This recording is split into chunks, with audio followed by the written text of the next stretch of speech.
तो आपके सामने ये कानपुर की डीवीपीएसटी की चेकलिस्ट, डीवीपीएसटी का जो लिस्ट है, जो कैंडिडेट सिलेक्टेड हैं उनकी आप लिस्ट देख पा रहे हैं। ये चूँकि फ़ोटो खींची हुई है और इसको मैंने एक एडिटर से एडिट किया, तो हो सकता है थोड़ा सा साफ ना आ रहा हो। अगर आप अपने वीडियो की क्वालिटी अच्छी कर लेते हैं तो ये आपको दिखाई दे सकता है। अदरवाइज़ मैं आपको टेलीग्राम चैनल पे भी डाल दूंगा, आप वहाँ से भी ले सकते हैं। ओके, आप देख पा रहे होंगे कि इसके बाद की एक और लिस्ट आप देख रहे हैं।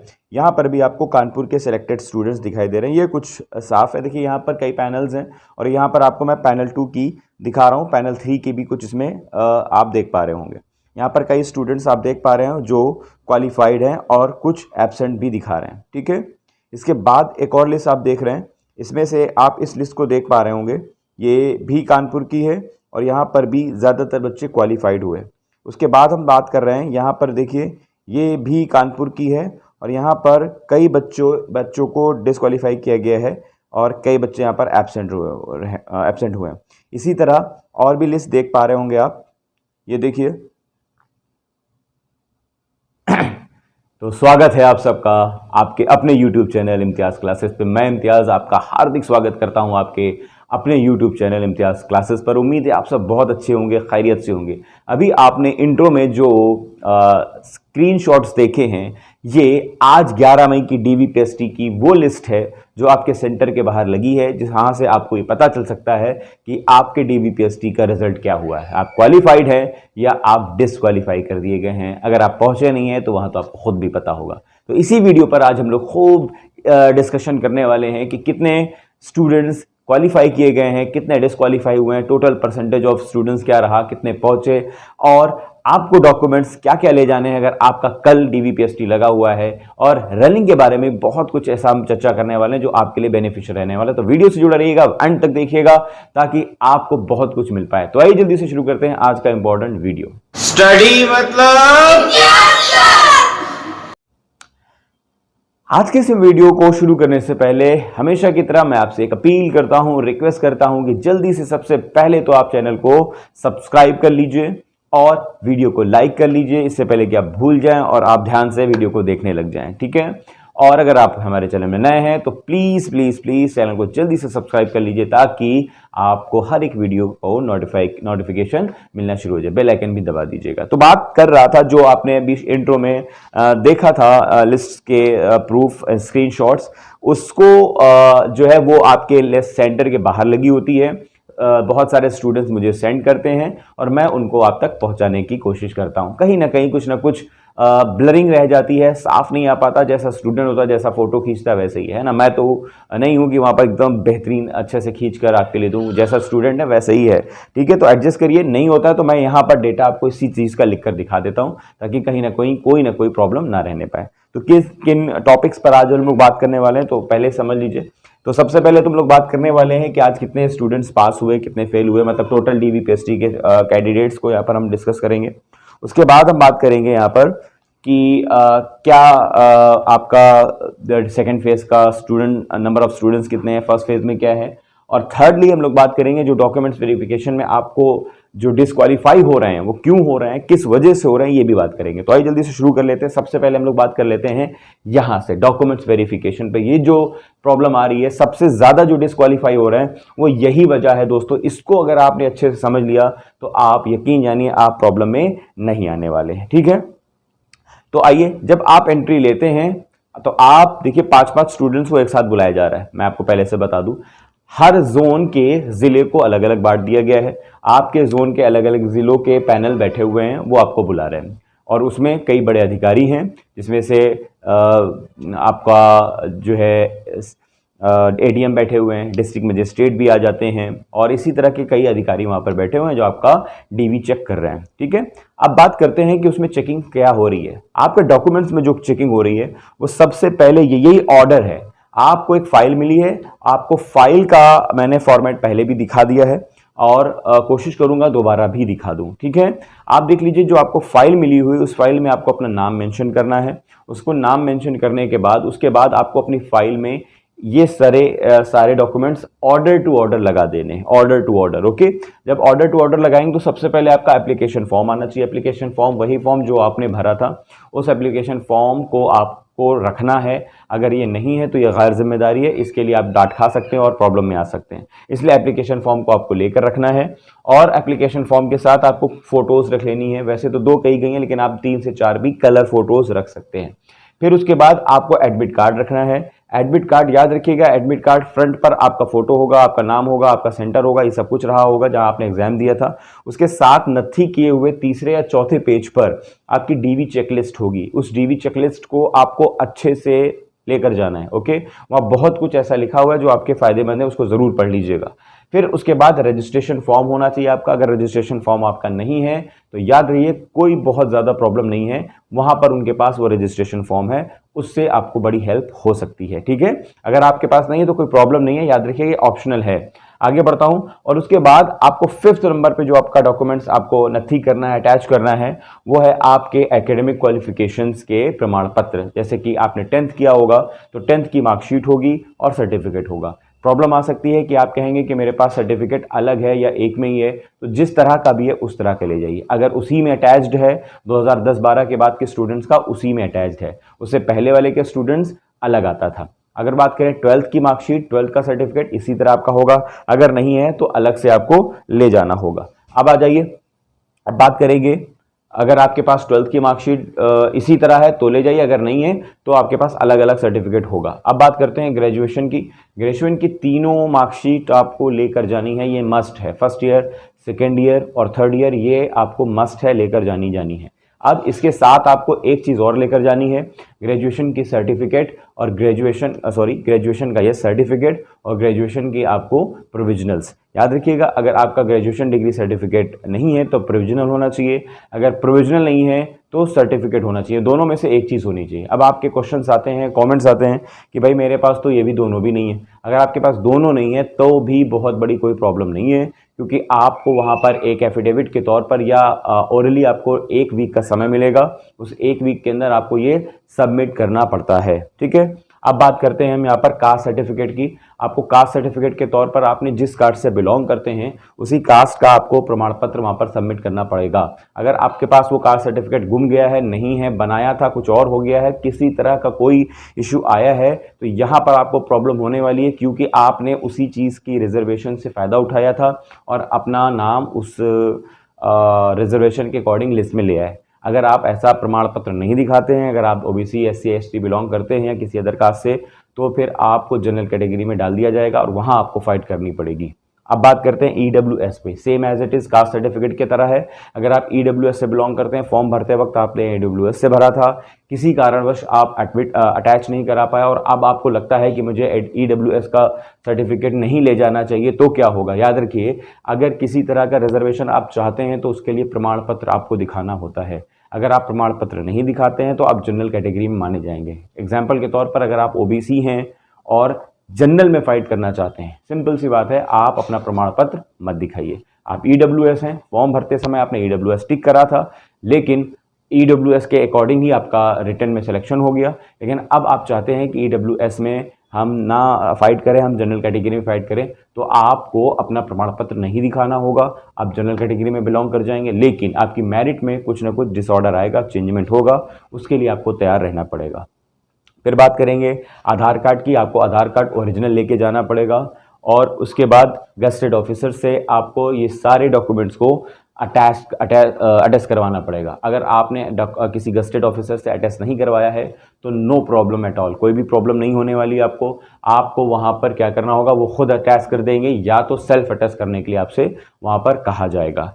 आखिरी में आपका आपकी बॉडी चेकिंग होगी, जिसमें से मेल्स के लिए 2 चीज़ें हो रही हैं, जैसे कि आप सभी को पता है, हाइट और उनका जो है हाइट मीज़र हो रहा है, चेस्ट मीज़र हो रहा है।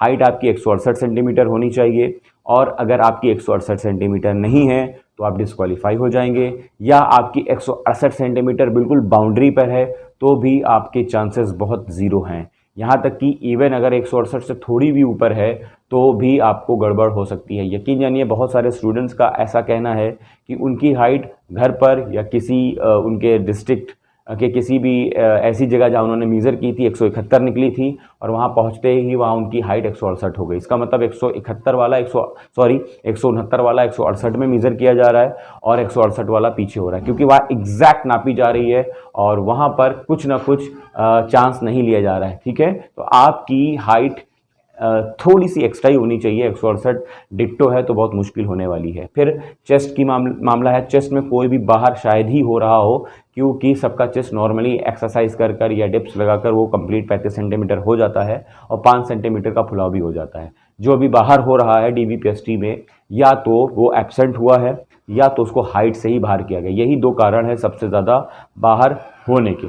अभी हम बात करेंगे यहाँ पर इन सभी चीज़ों के डॉक्यूमेंट्स जो आपके हैं, इन सभी डॉक्यूमेंट्स को आपने 2 सेट में ले जाना है। 2 सेट का मतलब 2 फोटोकॉपीज सबकी। एक फ़ोटोकॉपी वहाँ सबमिट हो जाएगी और दूसरी फ़ोटोकॉपी आपको यहाँ पर अपने पास रखनी है इन फ्यूचर ज़रूरत के लिए। और अगर आपने कोई डॉक्यूमेंट्स बीच में नहीं दिया था तो आपको उसको 1 सप्ताह के अंदर आपको भर्ती बोर्ड में सबमिट करना होगा, या जहाँ वो पैनल कहेगा वहाँ आपको देना हो सकता है। आगे बात करते हैं अब हम सेकेंड फेज रनिंग। जैसे कि आप जानते हैं चल रहा है 9534 भर्ती का ये दौर है, जो कि आज तारीख है 11 मई।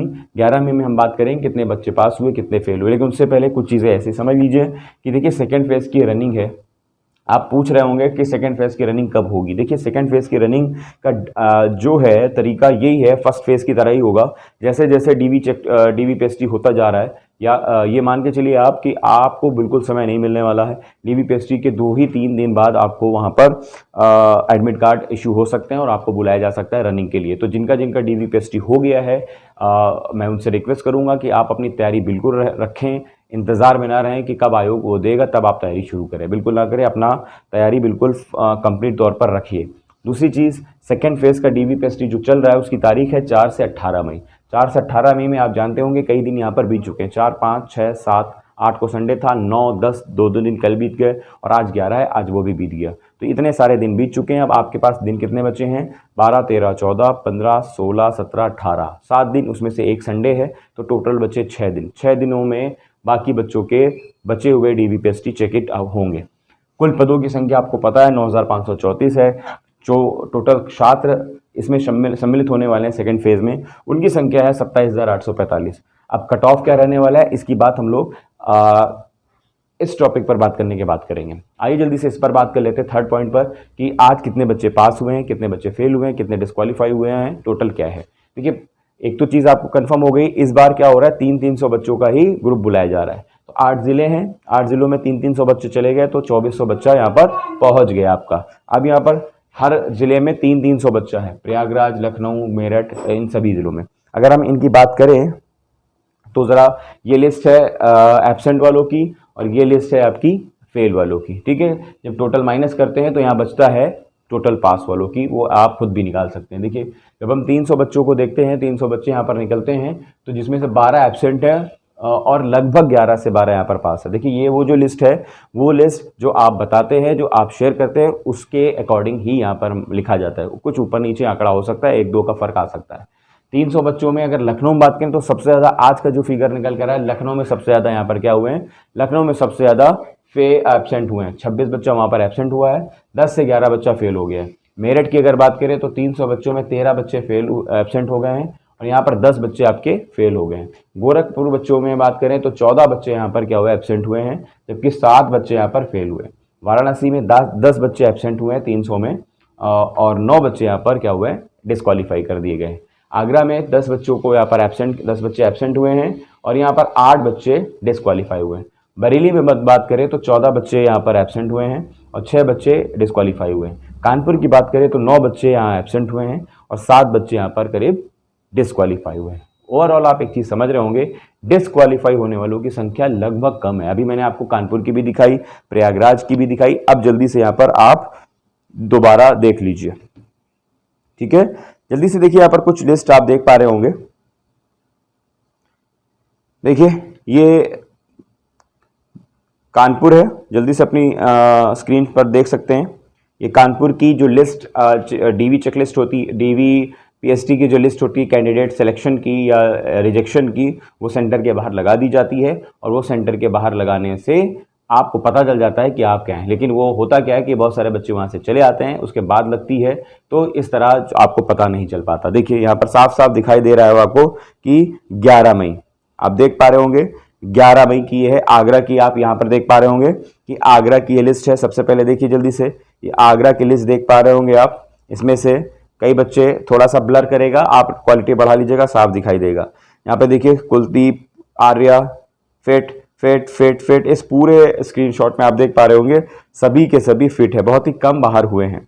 ठीक है, जैसा कि मैंने आपको मेंशन भी किया है, आगरा में सिर्फ 7 से 8 बच्चे फेल हुए 300 में। ठीक है, ऐसी पूरी लिस्ट है। मैं आपको सारी तो नहीं दिखा रहा हूं क्योंकि बहुत सारी लिस्ट हो जाएंगे, स्क्रीनशॉट बहुत हो जाएंगे, वीडियो लंबा हो जाएगा। आप कुछ यहाँ पर देख लीजिए, दूसरी देख लीजिए, यहाँ पर भी आगरा की ये लिस्ट मैं आपसे शेयर कर रहा हूँ। यहाँ पर भी देखिए बहुत सारे क्वालिफाइड है, बहुत ही कम यहाँ पर डिस्क्वालीफाई दिखा रहा है। ये भी देख लीजिए, ये प्रयागराज की है, प्रयागराज 11 मई 2022 का क्वालिफाइड यहाँ पर आप देख पा रहे होंगे। दूसरा देखिए, ये भी प्रयागराज का है, और ये आप देख पा रहे होंगे, ये यहाँ पर पैनल 1, ये आपका कानपुर का है। ठीक है, ये अच्छा खासा साफ है, इसको आप देख सकते हैं। ठीक है, 11 मई 2022 का।